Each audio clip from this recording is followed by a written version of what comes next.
true summer break horror story. What really happened that night?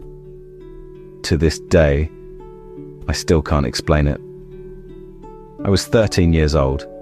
It was summer break, which meant I had all the time in the world.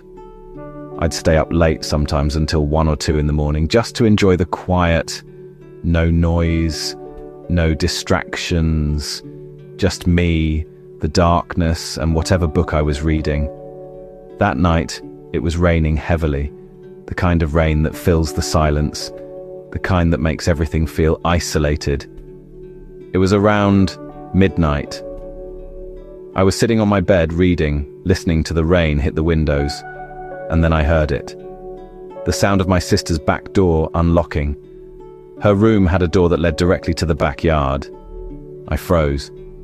Slowly, I lowered my book and lifted my head, trying to convince myself it was just the storm. Then I heard objects moving. Her desk was covered in pens, pencils, and little school gadgets, and they were being knocked around. Scraping, tapping, sliding. At first, I thought it was my imagination. Maybe the rain, maybe the wind. So I sat up completely and pressed my ear against the wall. That's when I heard voices, 2 of them, a man and a woman. They were speaking in distorted English, not whispering, not yelling, just talking. But I couldn't understand a single word.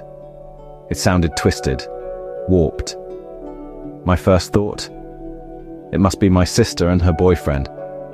Maybe they decided to stay here instead of going to his place. So I grabbed my phone and texted her, "Are you home?" A few seconds later, she replied, "No." The moment I read that message, I heard her closet door open.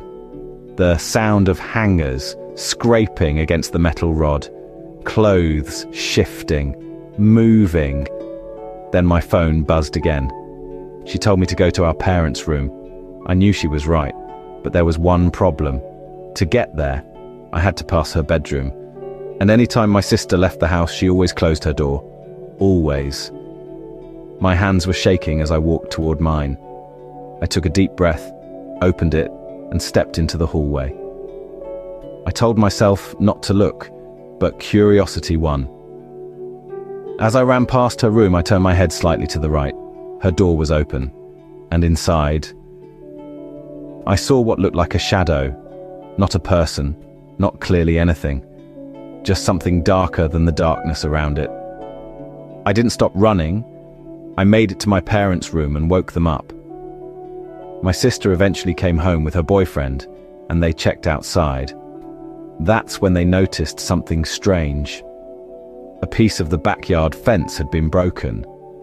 On either side of it were bricks, positioned like stepping stools, like someone or something had climbed over. But here's the part that still doesn't make sense. Nothing inside her room was out of place. The back door wasn't unlocked. The windows weren't open. There was no sign that anyone had been inside. My parents blamed me. They said it happened because I wasn't praying enough. I wasn't religious back then. But after that night, I am now. I don't know what I heard. I don't know what I saw. Maybe my sister's room was haunted. Strange things always seem to happen in there. What I do know is this. Even now, when I tell this story, my heart feels heavy. My throat tightens, and I feel the same fear I felt that night. So, if you have any idea what I experienced, please tell me, because after all these years, I still don't know what happened that night.